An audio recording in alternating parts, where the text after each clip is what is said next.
현대 문명을 대표하는 것을 우리가 예로 들라고 하면 그 중에 단연 인터넷을 우리는 말할 것입니다.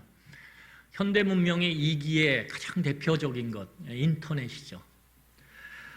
인터넷은 우리의 삶의 지평, 다시 말해서 정보량을 엄청나게 증폭시켜 놨습니다. 그래서 우리는 인터넷을 통해서 한 번도 가보지 않은 우리나라의 정반대편의 나라의 사정들을 얼마든지 알 수 있고 그 나라의 환경, 그 나라의 자연, 그 나라의 형편들을 세세하게 다 우리는 파악할 수 있습니다. 이게 인터넷의 힘이죠. 여러분, 그래서 인터넷을 통해서 우리는 모르던 세상을 알게 됐고 그 세상을 선망하게 되었습니다. 의식주만 우리가 살펴봐도 전혀 모르던 옷 브랜드들을 우리는 인터넷을 통해서 우리는 얼마든지 알아갈 수 있어요.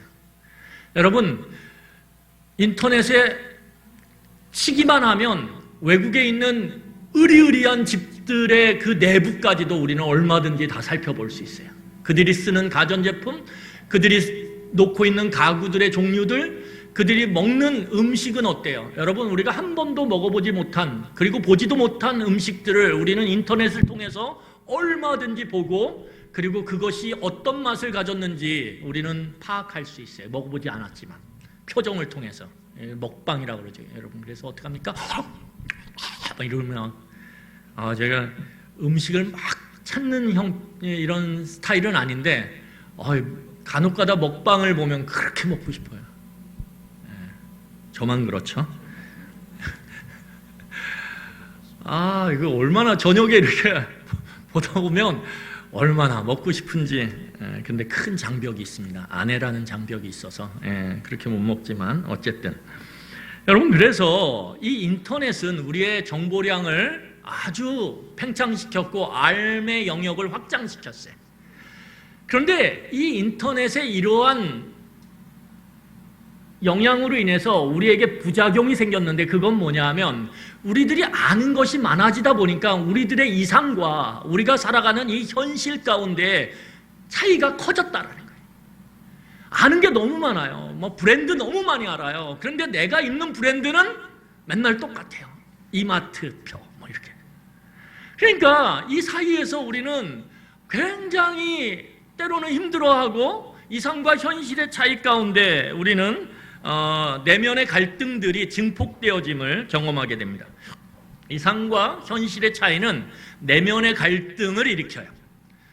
여러분, 그렇지 않습니까? 여러분들이 미용실에 가서 파마를 했는데 분명히 어떤 그림을 보고 어떤 그 연예인의 그 머리 스타일을 보고 가서 했어요. 그런데 안 나왔어요, 그렇게. 그러면 어때요? 거울을 깨고 싶죠. 이 이상과 현실의 차이예요. 이상과 현실의 차이. 그런 것은 결국은 내면의 갈등을 심화시켜요. 그래서 이 내면의 갈등이 심화되면 사람들에게 나타나는 현상이 있는데 그게 뭐냐면 한방이에요. 한방, 원펀치. 무슨 말이냐면 이 내면의 갈등을 해결하기 위해서 한 번에 무언가를 이루기를 원해요. 그래서 여러분, 이러한 한방, 한 건, 원펀치, 이러한 것들이 사회 분위기가 되어지면 어떤 일이 생기냐면 우리로부터 점진적인 변화, 단계적 성장, 이런 용어들을 뺏어가요. 요즘에 저축해가지고 그 한 달 저축해가지고 언제 집 사? 한 방이야. 그래서 뭐예요? 영끌이를 해. 이렇게 사회는 우리에게 요구한다라는 거예요. 언제 이렇게 해가지고 예뻐져? 언제 화장으로? 언제? 압구정동에 가면 깔린 게 뭐예요? 안 가보셨어요? 압구정동에 쫙 가면 쫙 뭐가 있냐 하면 그 몇백 미터의 쫙 좌우에 예쁘게 해주는 데가 있어요. 성형병원이. 한 방에 그냥 고치는 거야. 그러면 인생이 달라질 거야. 여러분, 그래서 요즘에는 단계적 성장, 단계적 변화, 점진적 변화, 이런 말은 굉장히 고리타분한 용어가 돼버렸어요. 이러한 사회적 분위기가 신앙에도 영향을 미쳐요. 그래서 신자들의 삶 속에 점진적인 변화를 위한 단계적 성장을 위한 인내, 단계적 성장을 위한 기다림, 이런 용어는 굉장히 낯선 용어가 됐어요. 여러분, 제가 목요일 이제 저녁마다 우리 청년부 리더들 2명이 있어요. 예, 남자 여자 우리 두 친구를 성경 공부를 해왔는데 거의 지금 한 몇 개월이 됐을까요? 한 7개월 이상 된 것 같아요. 몇 번 빠지지 않고 빠지고 계속 특별한 일이 없는 한 계속 모임을 가졌는데, 저는 그 친구들이 너무 신기해요. 요즘 애들 같지가 않아요. 어떻게 그렇게 매주 하는데도 변함이 없어요. 늘 화면에 나와 있어요. 그래서 저희 아이가, 제 둘째 아이가 어느 날 이제 지난주에 질문을 한 거예요. 자기 엄마한테. 아빠가 이제 목요일 날 이제 그 누나 형하고 이제 성경 공부를 한다니까, 아니 그 누나하고 형은 아니 뭐가 좋아가지고 그렇게 매주 아빠하고 만나? 제 아내가 아주 잘 설명했습니다. 만날 이유가 있단다. 이렇게 하고 쭉 설명을 했어요. 그러니까 여러분, 요즘 세대에 이렇게 성실하게 착실하게 차근차근 하나님의 말씀을 배워가며 자신의 신앙의 영역을 확장시켜가는 것, 굉장히 낯선 모습이에요. 낯선 모습이에요. 그런데 매주 우리 청년 형제와 자매를 보면서 제가 느끼는 게 뭐냐면 점차 성숙해가고 성장해가는 게 느껴져요. 저에게. 질문하는 게 달라져요. 여러분, 성경은 분명히 점진적 변화, 단계적 성장, 그것을 위해서 신자의 인내와 기다림을 굉장히 중요한 덕목으로 이야기해요. 요셉도 우리에게 그 모습을 보여주고 있습니다. 아주 명확하게. 여러분, 요셉은 하나님이 꿈을 주셨어요. 그 꿈을 통해서 하나님의 뜻을 전해주셨어요. 그래서 하나님은 요셉에게 꿈을 통해서 하나님의 뜻이 무엇인지를 전해줬어요. 문제는 뭐냐면 이 요셉이 하나님의 뜻을 바르게 해석하지 못했다라는 거예요. 바르게 해석하지 못하니까 어떤 문제가 생겼냐 하면 장자권 다툼이 다시 일어난 거예요. 장자권 다툼. 이 장자권 다툼이라는 게 뭐냐 하면 하나님이 꿈을 주셨는데 그 꿈의 의미를 잘못 해석하니까 형제들 안에서 누가 높냐, 누가 크냐, 이 문제가 발생하는 거예요. 여러분, 이건 마치 무엇과 같냐면 예수 그리스도 시대 때 예수님께서 제자들에게 말씀을 가르치셨어요. 그 말씀의 핵심은 뭐냐면 하나님 나라예요. 여러분, 하나님 나라 그러니까 뭐예요? 나라의 통치자가 있겠죠. 그 통치자를 보좌하는 유력한 신하들이 있겠죠. 자, 제자들은 예수님을 3년간 따라다녔음에도 불구하고 예수님의 그 하나님 나라라고 하는 그 가르침, 그 속에 담겨진 하나님의 뜻을 제대로 해석하지 못했어요. 바르게 해석하지 못한 하나님의 나라는 그들로 하여금 잘못된 적용을 하게 됐는데, 그 적용이 무엇입니까? 누가 높냐예요. 누가 높냐. 하나님 나라가 이제 시작될 때인데 거기서 누가 크냐, 이 문제를 갖고 3년간 같이 한솥밥을 먹으며 예수 그리스도의 가르침을 배워왔던 그 제자들이 으르렁대고 싸워요. 여러분, 이것은 어느 시대에나 있는 거예요. 하나님의 뜻을 바르게 해석하지 못할 때 우리 안에 문제가 일어나게 돼 있어요. 여러분, 결국 우리가 이미 지난주에 살펴봤던 것처럼 요셉은 다른 형제들, 내 형제들이에요. 내 형제들에 의해서 이스마엘 상인에게 노예로 팔리게 됩니다. 여러분, 이 요셉이 이스마엘 상인에게 노예로 팔린다라는 건 요셉 입장에서 보면 엄청난 추락이에요. 엄청난 추락. 왜 그러냐면 우리가 이미 알고 있는 것처럼 요셉은 야곱의 사랑을 독차지했던 아들이에요. 12아들 중에 11번째 아들인 요셉은 야곱의 모든 사랑을 다 독차지했어요. 여러분, 그렇게 사랑받던 요셉이 어떻게 된 거예요? 한순간에 노예가 된 거예요. 이건 엄청난 추락이에요. 엄청난 추락. 그런데 이 요셉의 추락을 좀 더 자세히 살펴보면 우리는 요셉이 노예로 팔릴 당시에 그가 느꼈던 그 추락의 강도가 훨씬 더 강했을 거라고 우리는 파악할 수 있어요. 왜냐하면 요셉에게 뭐가 있어요? 꿈이 있었거든요. 하나님이 여러 번에 걸쳐서 주신 꿈, 그리고 그 꿈을 통한 높아짐의 이상이 있었거든요. 아, 내가 형들을 다스리는 이 집안의 최고 어른이 되겠구나. 그에게 있어서 좁게 해석하면 이 집안에서 내가 짱이다, 이제. 여러분, 그러한 이상이 있었어요. 이 큰 가문, 야곱은요, 굉장히 유력한 거부였어요. 어마어마한 재산을 갖고 있었어요. 그 집안에 내가 드디어 최고 위치에 쓸 것이다라고 하나님이 주신 꿈을 해석했어요. 그런데 그 꿈을 통한 이상을 바라보고 있던 요셉의 입장에서는 노예로 팔리는 것은 훨씬 더 깊은 추락이죠. 여러분, 요셉의 이러한 꿈을 통한 이상과 잘못된 해석, 그리고 지금 형들에 의해서 처해진 현실, 노예의 이 신세는 그에게 엄청난 상처와 고통을 가중시켰을 거예요. 내가 여기 있을 사람이 아닌데. 제가 군대 갔을 때 그 생각을 했어요. 지금 군대 갔을 때 논산훈련소로 갔는데 맨날 훈련받고 이렇게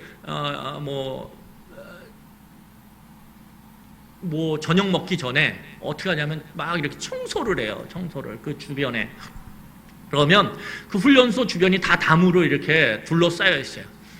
그러면 청소를 하면서 왜요? 나가질 못하니까, 제한되니까. 그러니까 어떻게 하냐면 저는 그때 새가 그렇게 부러웠어요. 새는 막 담을 왔다 갔다 하는 거예요. 그 하늘에 나는 새가 논산훈련소 그 훈련소 가운데서 얼마나 부럽던지. 제가 지금도 그 영상이 있죠. 새가 그렇게 부러워요. 제 딸은 새를 무지하게 싫어해요. 여러분, 생각해 보세요. 너무너무 지금 요셉의 그 마음의 상처, 고통이 얼마나 컸겠어요. 내가 여기 있을 사람이 아닌데, 내가 지금 노예로 팔려갈 사람이 아닌데, 내가 집안에서 아버지의 사랑을 독차지하면서 채색 옷을 입고 내가 하고 싶은 것, 내가 먹고 싶은 것, 내가 누리고 싶은 것, 모든 것 할 수 있는데 이제는 뭐예요? 어불성설이죠. 불가능해요. 여러분, 그런데 놀라운 사실은 뭐냐면 이러한 요셉의 추락에도 불구하고 요셉의 하나님의 뜻에 대한 잘못된 해석, 그리고 그것을 형제들 앞에서 권력을 과시하듯 과시했던 그 아주 경솔했던 어리석었던 행동의 결과로 나타난 지금의 노예 신세, 이 엄청난 추락에도 불구하고 놀라운 것은 하나님은 하나님의 계획과 뜻을 성취하기 위해서 일하고 계셨다라는 거예요. 이게 놀라운 거예요.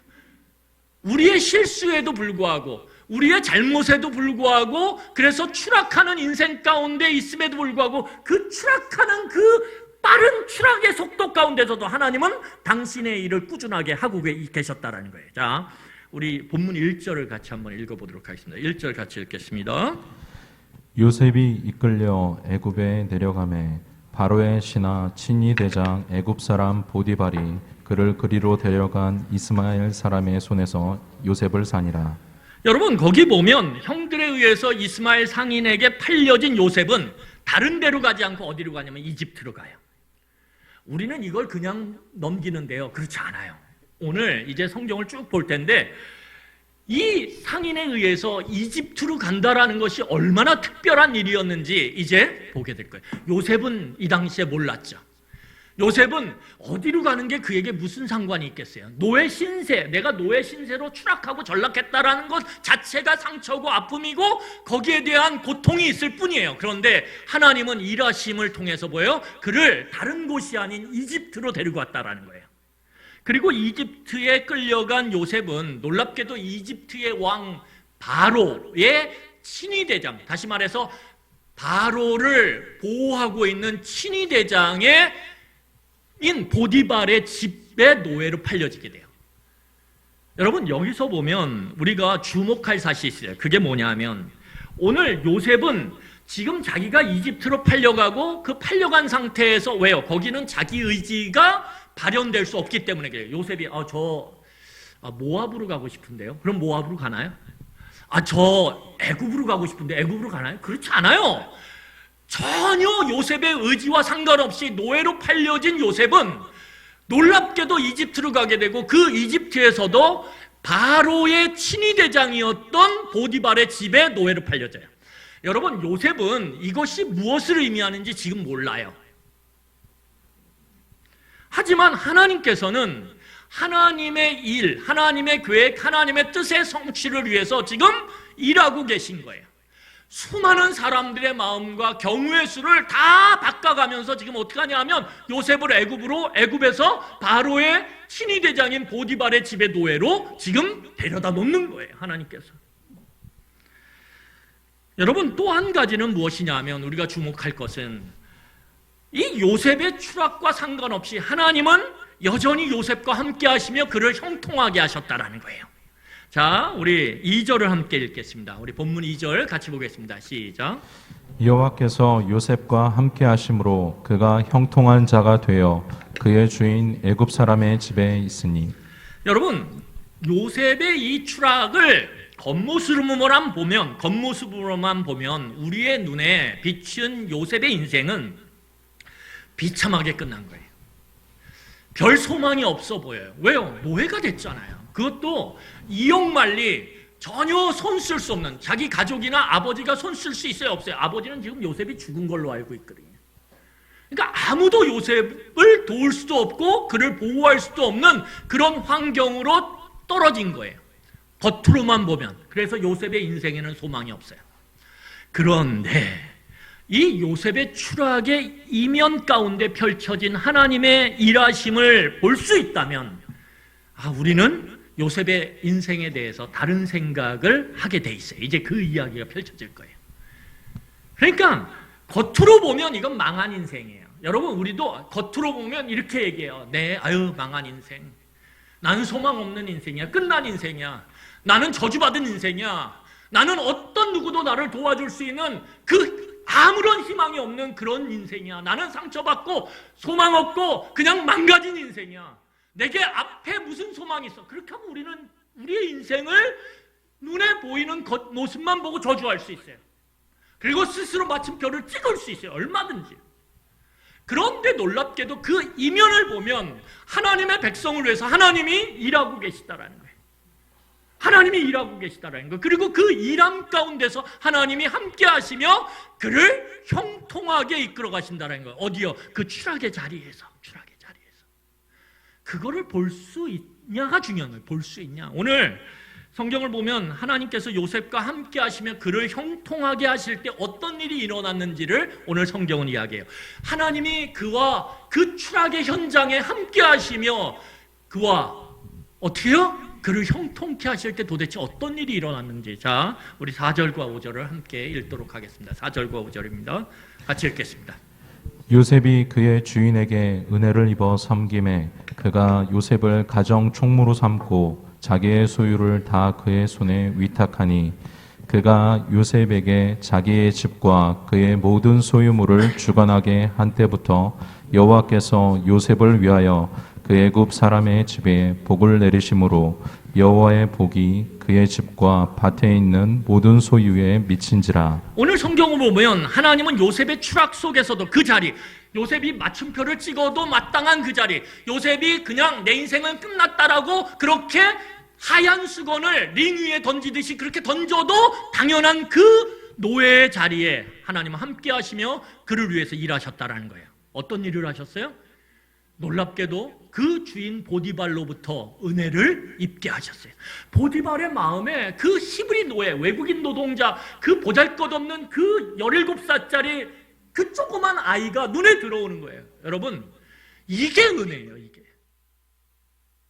눈에 들어올 이유가 없어요. 그런데 하나님이 보디발의 눈을 요셉을 향하게 만드시는 거예요. 그리고 그를 마음에 들게 만드시는 거예요. 이게 은혜라는 거예요. 요셉이 한 게 없어요. 여러분, 놀랍게도 오늘 요셉은 그의 주인으로부터 은혜를 입어서 발탁되어져서 어떻게 되냐면 보디발의 그 모든 소유를 위탁받아서 주관하는 관리자가 돼요. 그러니까 노예들의 관리자, 집사가 되는 거죠. 그리고 요셉이 관리하는 보디발의 모든 소유물 위에 하나님이 복을 내리세요. 그러니까 여러분, 보디발이 어떤 생각을 해요? 야, 역시 내 눈이 정확했어. 야, 요셉을 그 내 모든 소유를 주관하는 집사, 노예 집사로 세우니까 내 집이 이렇게 더 번성하네. 그러니까 요셉이 더 이뻐 보이는 거예요. 요셉이 마음에 인정되어지고 신뢰가 되어지는 거예요. 그러니까 어떻게 하냐면 보디발이 내 모든 걸 다 맡긴다. 이렇게 내 음식 빼고 다 맡겨 너한테. 이렇게 그에게 전적인 소유권을 위임해요. 엄청난 일 아닙니까?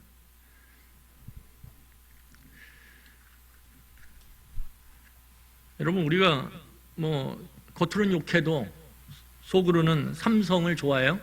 여러분 생각해 보세요. 삼성에 여러분들이 뭐 지금은 노예 이런 건 없지만 직원이라고 생각하지만 회장의 고관직이라고 생각해 보세요. 기분 안 좋으세요?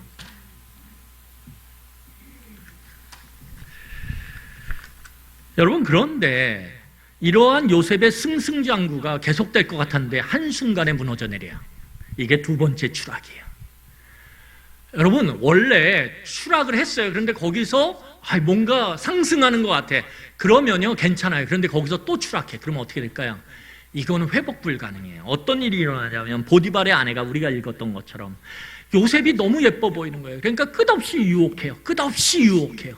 유혹의 그 눈짓을 계속해요. 그런데 요셉이 거부해요. 그러니까 어떻게 합니까? 요셉을 모함해서 그를 다시 추락시켜요. 자, 우리 19절과 20절 보겠습니다. 요셉이 다시 추락을 해요. 자, 19절과 20절 같이 읽겠습니다. 그의 주인이 자기 아내가 자기에게 이르기를 당신의 종이 내게 이같이 행하였다 하는 말을 듣고 심히 노한지라. 이에 요셉의 주인이 그를 잡아 옥에 가두니 그 옥은 왕의 죄수를 가두는 곳이었더라. 요셉이 옥에 갇혔으나. 여러분, 요셉이 다시 추락했어요. 거기 보면. 그런데 이번 추락은 이전 추락보다, 다시 말해서 가나안 땅에서 형들에 의해 팔려서 이 애굽 땅으로 올 때보다 더 힘들고 더 고통스럽고 더 깊은 상처를 입혔어요. 왜요? 여러분, 노예 신분이긴 하지만 뭐예요? 보디발 친위대장의 집안의 모든 일을 관장하던 사람이에요. 그래도 내가 형제들로부터, 가족들로부터, 부모로부터 떠나긴 했지만 그래도 이집트의 털을 잡고 이제 살만해요. 다시 말하면 한국 땅에서 고생하다가 억울하게 어떻게 됐어요? 이민을 가버렸어요. 여기서 망해서. 형제들한테 쉽게 말하면 사기당해서.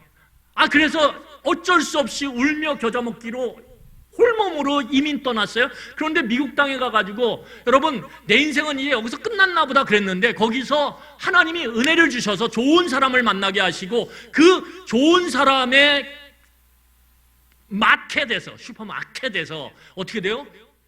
매니저가 돼가지고 승승장구했어요. 얼마나 좋아요. 그런데 그렇게 매니저로 그 어마어마한 슈퍼마켓, 미국 동부의 여러 개의 지점을 둔 그 마켓의 최고 매니저가 됐어요. 그런데 슈퍼마켓의 사장의 아내가 유혹을 해요. 그러다가 거부하니까 모함을 해가지고 어떻게 됩니까? 미국 감옥에 갇혀버리는 거예요. 쉽게 말하면. 여러분, 미국 감옥에 갇히면요, 이게 소망이 없어요. 제가 이제 미국에서 유학하면서 운전을 하다가 이게 차가 없어요. 이 동부에 이 일본이 있어요. 저 북쪽에 그 주에서부터 저 플로리다까지 내려가는 일본 도로가 있거든요. 그 일본 도로가 차가 없어요, 별로. 그래서 제가 이렇게 운전을 하다 보면 그냥 어떻게 하다 보니까 속도가 넘어가요. 왜냐하면 너무 차가 없으니까 그냥 이렇게 가다 보면 속도가 넘어요. 그러면 그 어디 숨어 있던 경찰들이 뒤에 따라와요. 그래가지고 티켓을 한번 끊은 적이 있는데 끊어가지고 그래도 어떻게 좀 이 티켓을, 유학생이니까 돈이 어디 있습니까? 그래가지고 티켓이 비싸요. 그 금액이 몇십만 원이에요. 그래가지고 어떻게 했냐면 한번 그 카운티 법정에 좀 가가지고 이걸 하소연을 해야 되겠다. 그래가지고 양복을 딱 차려입고선 그 이 날짜가 있어요. 그래가지고 이제 저희 카운티가 아니라 가다가 걸렸으니까 그 옆 동네 카운티예요. 그래가지고 거기 법정에 갔어요. 그랬더니 전 한국 법정도 안 가봤는데 미국 법정에 갔지 않습니까? 양복을 데리고 막 이래가지고 쫙 해가지고, 왜냐하면 이제 우리 느낌에 법정 그러면 뭔가 좀 그래도 딱 갖춰서 가야 대접받을 것 같잖아요. 그래가 갔는데 웬거려 온갖 동네 시장 잡배들이 다 와가지고 막 이렇게 껌 씻고 있고 막 뭐 여기 문신 흑인들 막 있고 막 그래요. 저만 양복 입고 왔어요. 그것도 아시아인이 수십 명이 있는데 저만. 그래가지고 별 효과 없이 그냥 원래 부과된 대로 그냥 맞고 왔어요. 돈 내고 왔는데, 그런데 가면 안 되겠다 이런 생각 들더라고요. 거기 와 있는 사람들을 보니까 분위기가 싸한 거예요. 그래가지고 다시 오면 안 되겠다, 그냥 돈 내고 말지 이렇게 생각을 했는데, 여러분 이전보다 훨씬 더 상처가 큰 거죠. 고통이 큰 거예요. 왜요?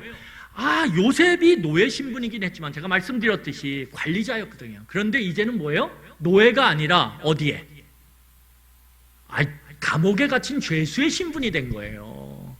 훨씬 더 그의 자유가 억압되어지죠. 그가 할 수 있는 일이 아무것도 없어지는 거예요.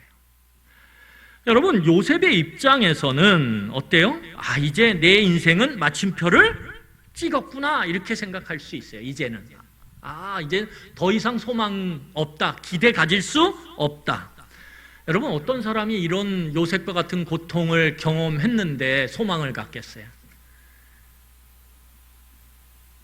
감옥에 갇혔는데 무슨 희망이 있겠어요? 언제 풀려날지도 모르는데, 요즘같이 몇 년 형을 때려서 날짜 세면서 기다리는 것도 아니고, 이건 그냥 있는 거예요, 계속. 여러분, 그렇지만 놀라운 건 이전보다 더 깊은 요셉의 추락 가운데도 하나님은 여전히 그를 위해 일하셨다라는 거예요. 오늘 성경을 보면 어떻습니까? 요셉은 몰라요. 그런데 하나님은 놀랍게도 이집트의 왕 바로의 곁으로 더 가까이 가게 만드셨어요. 이걸 볼 수 있는 게 중요해요. 여러분, 겉으로 보면 감옥에 들어간 거죠. 겉으로 보면 감옥에 들어갔다는 건 더 깊은 곳으로 떨어졌다는 거예요. 더 밑으로. 그런데 하나님의 눈으로 보면, 하나님의 입장에서 보면, 그 사건의 이면을 보면, 이제 앞으로 밝혀질 그 사건의 감춰진 모습을 보면 뭐예요? 요셉은 이제 상승을 위한 더 가까이 다가감이 있다는 거예요. 이집트 왕에게 점점 가까이 가고 있거든요. 어떻게 해요? 지금 이 감옥 속에서 누구를 만나냐면, 누구를 만나요? 두 명의 이제 바로의 신하들을 만나요. 그런데 그 신하를 만나는 과정 가운데 하나님은 또다시 요셉을 위해서 하나님의 공식, 하나님의 사람에게 작동하는, 하나님의 백성에게 작동시키는 하나님의 공식을 다시 작동시키기 시작해요. 그게 뭐예요? 함께 하셔서 형통케 하시는 거죠. 자, 우리 21절부터 23절까지 한번 보도록 하겠습니다. 21절부터 23절이에요. 같이 읽겠습니다. 요셉과 함께 하시고 그에게 인자를 더하사 간수장에게 은혜를 받게 하심에 간수장이 옥중 죄수를 다 요셉의 손에 맡김으로 그 재반 사물을 요셉이 처리하고 간수장은 그의 손에 맡긴 것을 무엇이든지 살펴보지 아니하였으니 이는 여호와께서 요셉과 함께 하심이라. 여호와께서 그의 범사에 형통하게 하셨더라. 여러분, 요셉은 더 깊이 추락했는데, 죄수의 몸이 됐는데, 그 더 깊은 추락의 그 지점에서 하나님은 또 일하기 시작했다는 거예요. 어떻게 해요?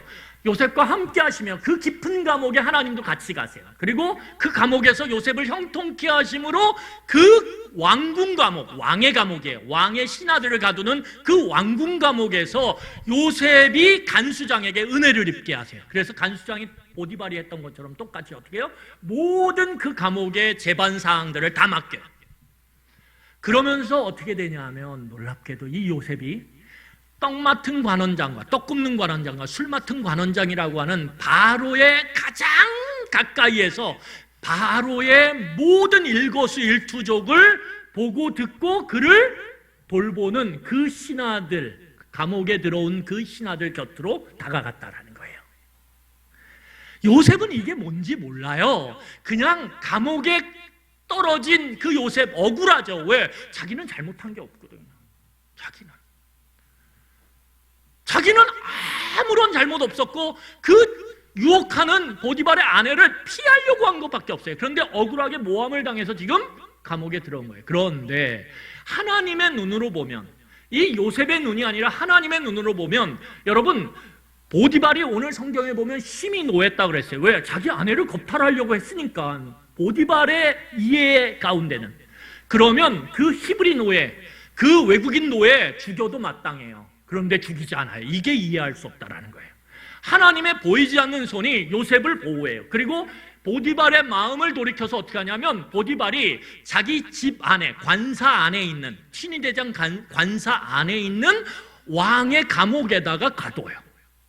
그리고 그 왕의 감옥에 갇힌 이 요셉은 하나님의 함께하심과 형통하심 가운데 간수장의 은혜를 받아서 놀랍게도 왕에게 가장 가까이 있는, 왕에게 가장 붙어있는 술 맡은 관원장과 떡 굽는 관원장을 섬기는 그 자리로 그는 탁 옮겨져요. 여러분, 요셉은 몰라요. 이게 무엇을 의미하는지. 그냥 추락한 게 싫고 억울해요. 왜 나를 잘하고 있는, 일 잘하고 있는 왜 나를 모함해가지고.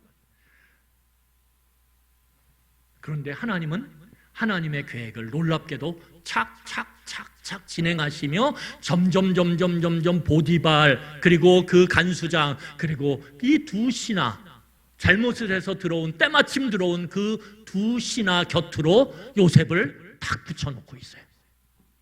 이게 하나님의 일하심이라는 거예요.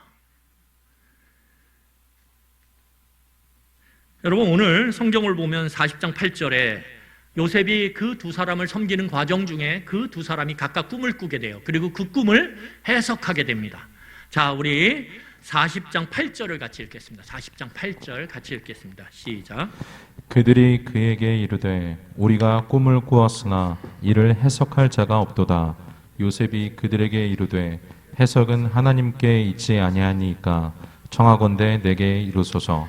여러분, 오늘 강해 설교예요. 그런데 주제적 강해 설교라 그래서 요셉을 바로 보기 위한 주제, 이 주제를 잡고 오늘 본문을 보기 때문에 좀 우리가 길게 보고 있는 거예요. 그렇게 이해하시고 따라오시면 될 것 같아요.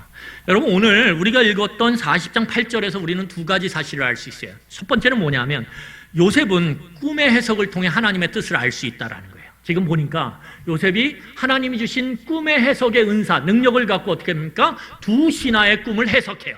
그리고 거기에 무슨 뜻이 담겨 있는지를 말해줘요. 다시 말하면 하나님의 뜻을 파악할 수 있게 된 거예요. 그러면 여기서 우리가 미루어 짐작할 수 있는 게 무엇입니까? 남의 꿈의 뜻을 통해서 하나님의 뜻을 해석할 수 있었으면 이전에 자기가 가나안 땅에서 꿨던 두 번에 걸친 그 꿈의 내용을 해석할 수 있었을까요? 없었을까요? 당연히 해석할 수 있었죠. 이 시점에서는. 그리고 그 뜻이 정확하게 높아짐이구나, 당연히 알 수 있죠.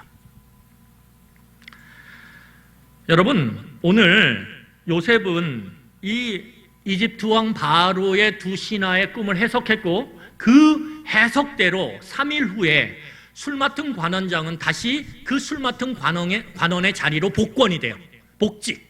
그런데 떡 굽는 관원장은 요셉의 꿈의 해석대로 3일 후에 교수형에 처해져요. 근데 여기서 우리가 주목해서 살펴볼 내용이 있는데, 그게 40장 14절과 15절이에요. 우리 40장 14절과 15절 한번 같이 읽어보도록 하겠습니다. 같이 읽겠습니다. 시작. 당신이 잘 되시거든 나를 생각하고 내게 은혜를 베풀어서 내 사정을 바로에게 아뢰어 이 집에서 나를 건져 주소서. 나는 히브리 땅에서 끌려온 자요 여기서도 옥에 갇힐 일을 행하지 아니하였나이다. 여러분, 요셉이 남의 꿈도 해석할 수 있었기 때문에 자신이 가나안 땅에서 꿨던 그 꿈을 해석할 수 있었어요. 그리고 그 꿈의 내용이, 뜻이 높아짐이라는 것도 알았어요. 그런데 문제는 뭐냐면 그것이 무엇을 의미하는지, 그것이, 그 높아짐이 무엇을 위한 것인지, 무엇을 지향하는지, 거기까지는 아직 이르지 못했어요. 그러니까 여러분, 신앙의 성숙과 성장에 있어서 하나님을 알아간다라는 것은, 하나님의 뜻을 알아간다라는 것, 하나님의 성품을 알아간다라는 것, 하나님의 계획을 알아간다라는 건 일순간에 되어지는 게 아니에요. 어떻게 해요? 점진적으로.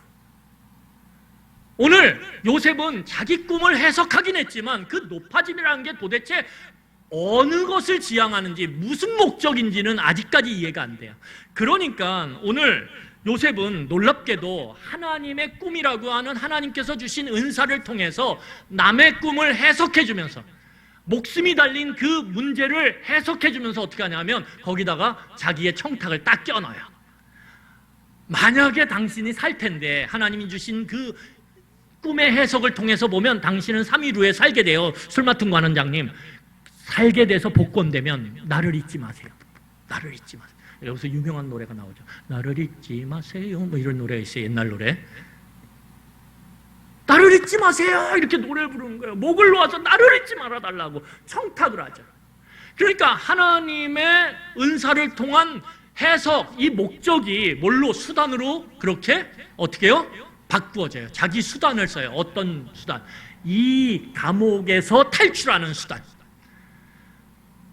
요셉은 지금 높아진 건 해석을 했어요. 그런데 그게 내 지금 이 감옥에 추락한 이것과 어떤 연관성이 있는지 연결이 안 돼요. 연결이 안 돼요. 그러니까 그냥 높아지면 높아짐이고, 내가 무조건 이 억울한 감옥의 자리에서 무슨 방법을 써서라도 탈출하고 싶은 거예요. 탈출하고 싶은 거예요. 여러분, 우리가 인생을 살아가면 하나님이 나에 대한 뜻을 갖고 있어. 그 뜻은 그 뜻이에요. 그리고 어떻게 합니까? 내가 그냥 힘든 이 순간이 싫어요. 여기 고통스러운 이 자리가 싫어요. 그래서 이 자리를 빨리 빠져나가고 싶어요. 그래서 인간적인 수단과 방법과 꾀를 얼마든지 사용해요. 하나님이 주신 관계들을 자기의 그 자리를 빠져나가기 위한 수단으로 사용해버려요. 변질시키는 거죠. 여러분, 오늘 더욱더 문제는 뭐냐 하면, 이 요셉이 하나님의 일하심의 관점에서 자기의 삶을 바라보지 못했다라는 것뿐만 아니라, 그렇기 때문에 요셉은 여전히 그 마음 가운데 억울함과 그 억울함으로 인한 분노가 있었다는 거예요. 형들에 대한 억울함, 보디발의 아내에 대한 억울함, 그리고 자기를 다 알고 있는 그 보디발의 집안에 있던 수많은 이집트 노예들의 그 자기를 변호해주지 않는 그 억울함, 온갖 억울함으로 인한 자기가 지금 이 추락한 이 감옥의 자리, 고통스러운 이 자리에 있는 게 분노가 일어나는 거죠. 분노. 그래서 오늘 성경을 보면 다시 보세요. 우리 15절이에요. 15절 보시면, 나는 히브리 땅에서 끌려온 자여, 이렇게 얘기하죠. 여기서 옥에 갇힐 일을 행하지 않았습니다. 여기서 끌려오다라는 건 뭐냐면, 여러분, 자유로운 게 아니라는 거예요. 어떻게 해요? 억지로 끌려왔죠. 억지로 끌려왔다라는 건 이 단어가 의미하는 게 뭐냐면 억울함이에요. 억울함. 저 끌려왔어요. 억울해요. 저 억지로 끌려왔어요. 여기까지 억울해요. 저 감옥까지 억지로 끌려왔어요. 억울해요. 저는 그런 죄를 범한 적이 없어요. 억울해요. 이 억울함이 그 안에 가득해요. 그리고 그 억울함으로 인한 분노, 그리고 분노로 인한 뭐가 될까요? 분노는 반드시 복수를 불러요. 여러분, 분노는 직접적, 간접적 복수를 부릅니다. 적극적, 소극적 복수를 불러요. 그래서 그 죄수의 자리에서 벗어나려고 무진장했었어요. 그런데 그 결과는 어떻습니까? 허무하게 끝나버렸어요. 자, 우리 40장 23절이에요. 우리 한번 40장 23절 한번 읽도록 하겠습니다. 같이 읽겠습니다. 시작. 술 맡은 관원장이 요셉을 기억하지 못하고 그를 잊었더라. 여러분, 하나님이 주신 꿈의 해석의 능력을 갖고 그것을 해석해 주면서 어떻게 해요? 술 맡은 관원장이 복권된다라는 확신이 딱 들었어요? 그러니까 어떻게 해요? 마치 그것을 자기가 그렇게 해줬던 것처럼 하나님이 주신 해석일 뿐이에요. 요셉도 그렇게 말했어요. 꿈의 해석은 하나님께 있습니다. 먼저 말하고 시작해요. 그럼에도 불구하고 그 꿈의 해석의 지분, 당신이 복권되는 데 있어서 내가 해석을 해줬고 그 해석에 있어서의 지분이 제게 조금 있어요. 그러니까 저를 기억하고 저를 이 자리에서 꺼내주세요. 그래서 어떻게 하라고요? 이집트 왕 바로에게 제 억울한 사연을 말해주세요. 여러분, 이게 상식적으로 이해가 되십니까? 아니 히브리 노예, 그것도 자기의 친위대장의 아내를 범하려고 했던 그런 죄목을 갖고 지금 갇혀있는 히브리 노예예요. 죄수예요. 그런데 아니 바로 왕에게 이야기한다고 바로 왕이 그래 우선순위로 빨리 사정을 들어. 이게 상식적으로 이해가 되십니까? 지금 요셉은 자기가 이 자리에서 너무 벗어나고 싶으니까 사리분별이 안 돼요. 이치에 맞지 않는 청탁을 지금 하고 있는 거예요. 그러니 여러분 오늘 이 관원장이 그 이야기를 듣고 어떻게 하냐면 그거를 새까맣게 잊어버려요. 몇 년 동안? 2년 동안. 그래서 요셉은 자기가 기대했던 것과는 다르게 이 술 맡은 관원장의 기억에서 철저히 잊혀지고, 그리고 2년 동안 왕궁 감옥에서 그대로 지내요. 어떻게 해요?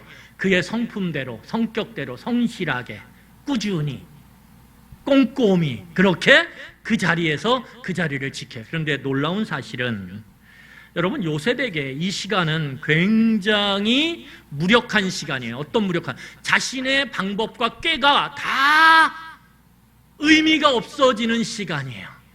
이제 더 이상 뭐는 없어요? 소망은 없어요. 왜요? 이 친위대장으로부터 벌을 받은 거기 때문에 자기가 이 자리에서 벗어나려면 친위대장을 능가하는 지위에 있는 사람에게 하소연해야 돼요. 그게 바로예요.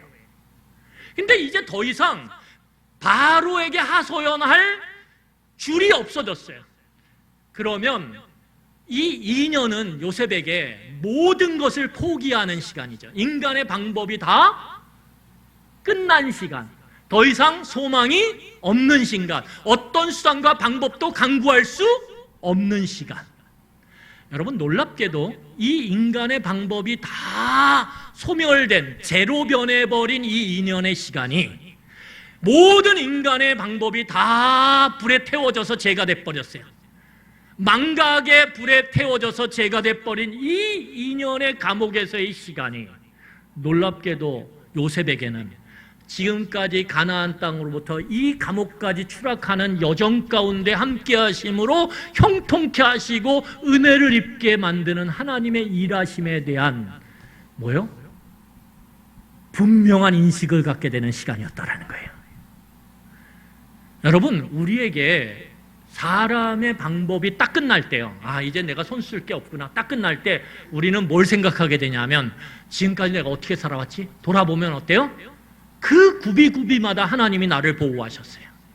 구비구비마다 나와 별 상관없는 사람들을 통해서 나를 이곳까지 인도해 오셨다라는 거예요. 여전히 감옥이에요. 여전히 깊은 추락 가운데 있어요. 그런데 인간의 방법이 다 끝났을 때 요셉은 그 모든 과거의 여정 가운데 하나님의 일하심을 보기 시작했다라는 거예요. 여러분 하나님의 일하심을 보기 시작할 때 그 자리가 어떤 자리든지, 그 자리가 절망의 자리든지 고통의 자리든지 후회의 자리든지 상관없어요. 하나님의 나를 향한 일하심을 보게 될 때 거기서 뭐가 생겨요? 기다림의 근육이 강화되기 시작하는 거예요. 여러분 이게 중요합니다. 하나님이 나를 일하셨구나, 일하셔서 여기까지 이끌어 오셨구나. 내가 감옥에 있을지라도 하나님이 나를 일하셔서 간수장에게 은혜를 입게 하셨구나. 그리고 내 방법은, 내 청탁은 다 제로 돌아갔구나.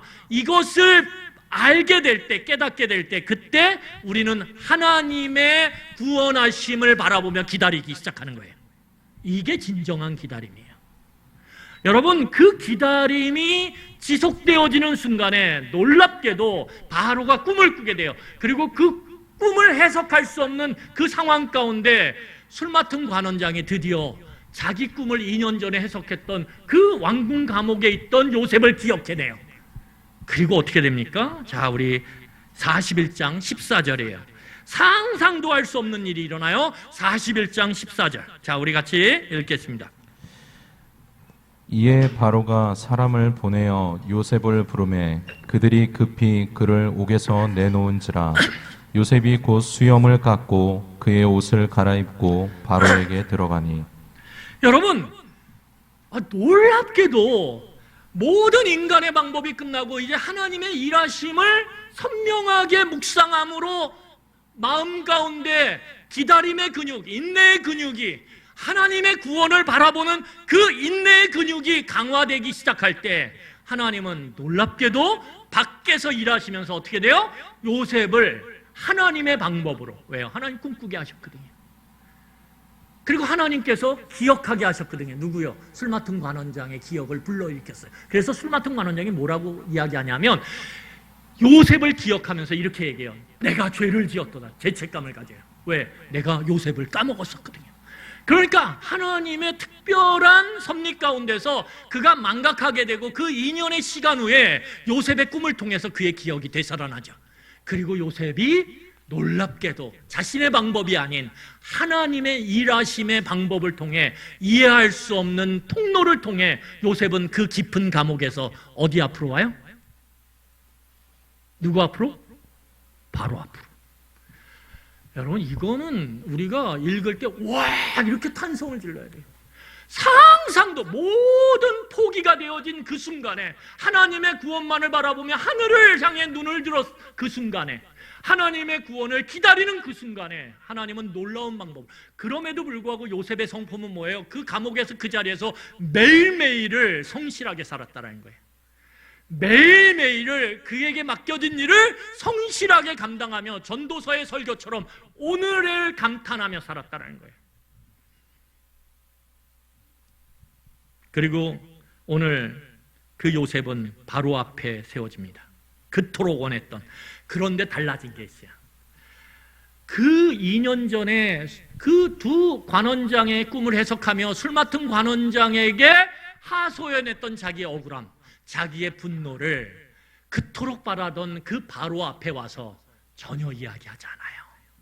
전혀 이야기하지 않아요.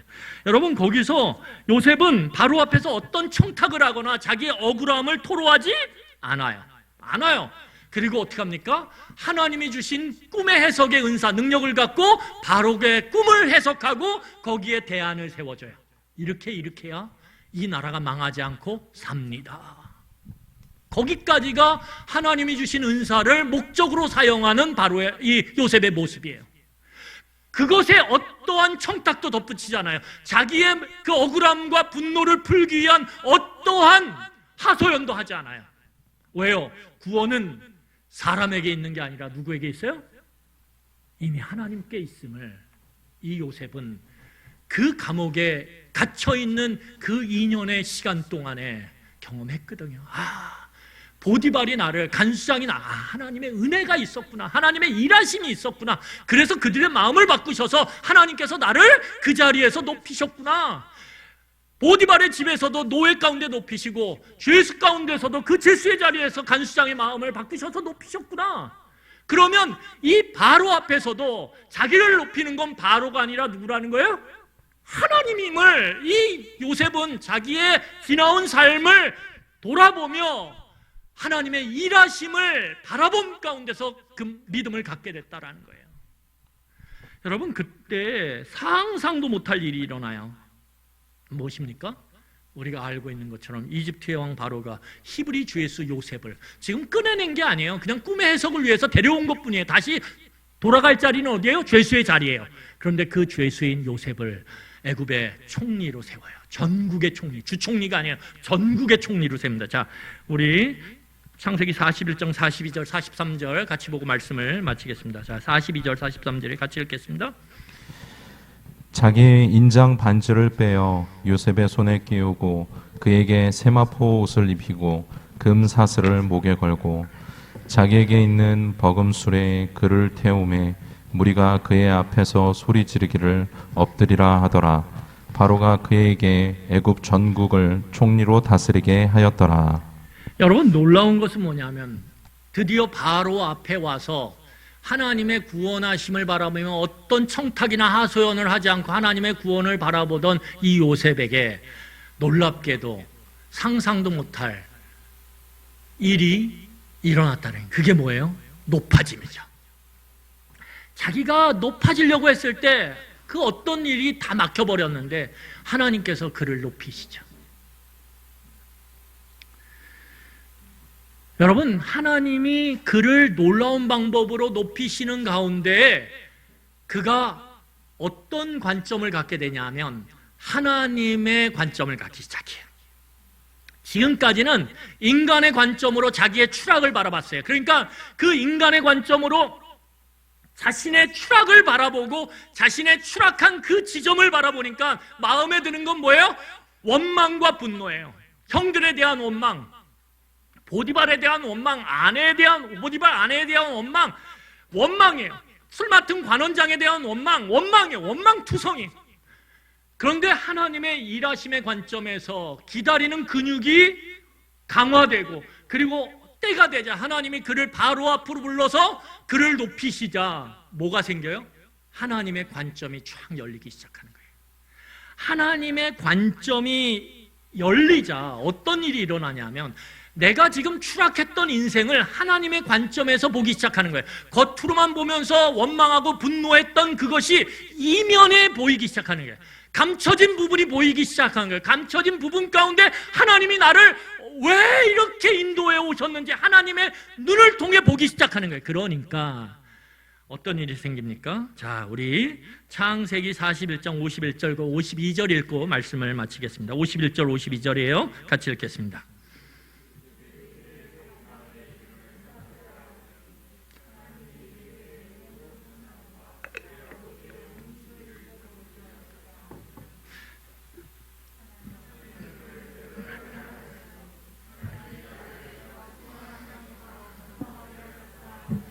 여러분, 이 요셉이 풍년의 7년의 때에 결혼을 해요. 결혼을 해서 두 아들을 낳는데 그 풍년의 때에 총리가 되고 나서 하나님의 관점으로 자기의 삶을 바라보는, 자기의 삶의 그 추락의 이면 가운데 있었던 하나님의 뜻을 보게 되기 시작하면서 이제 풍년의 때에 결혼을 하게 되는데 결혼 가운데 아들 둘을 낳아요. 므낫세와 에브라임이에요. 첫째 므낫세, 둘째 에브라임.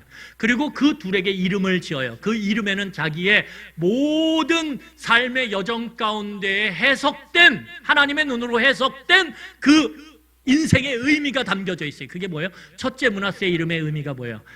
내게 모든 고난과 내 아버지 집에 온 집안의 일을 어떻게 했다고요? 어떻게 했다고요? 잊었다라는 거예요. 여러분, 하나님의 나를 향한 일하심, 그리고 그 관점에서 오늘을 바라볼 때 우리는 무엇이 생기냐면 과거의 그 사람, 과거의 내 부모, 과거의 내 그 친구, 과거의 그 나에게 상처를 줬던 그 선생님, 그 선생님에 대한 뭐가요? 화해와 용서가 일어나는 거예요.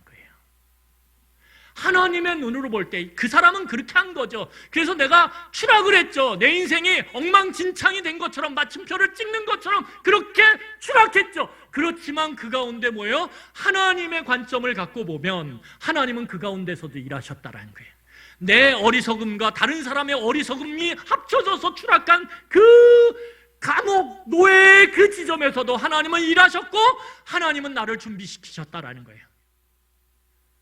여러분, 그럴 때 우리는 하나님의 뜻 가운데 내가 있었구나. 그러면 그 사람, 그 사건 용서하고 화해할 수 있는 힘이 생기는 거예요. 여러분, 또 하나는 무엇입니까? 둘째를 낳아서 에브라임. 에브라임의 뜻이 뭐예요? 하나님이 나를 내가 수고한 땅에서 번성케 하셨다. 뭐예요? 내가 성실함으로 그럼에도 불구하고 내가 일했지만 내 환경을 바꿀 수 없었어요. 그런데 하나님은 그 환경을 어느 순간에 뒤집어 버리시죠. 그리고 그 요셉의 성실함과 애씀들이 빛을 발하고 열매를 맺게 하시죠. 그래서 뭐예요? 판이 바뀌는 거예요. 아무리 애써도 감옥 속의 애씀은 열매가 뻔해요. 그런데 하나님이 어떻게 하셨어요? 그 판을, 그 성실함과 애씀의 오늘을 감탄하며 오늘을 애쓰며 살아가는 그 요셉의 삶 가운데 하나님이 판을 감옥에서 뭘로 바꾸셨어요?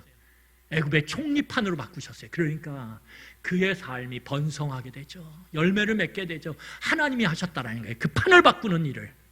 우리는 못 바꿔요, 판. 그런데 하나님은 판을 바꾸신다는 거예요. 하나님의 때.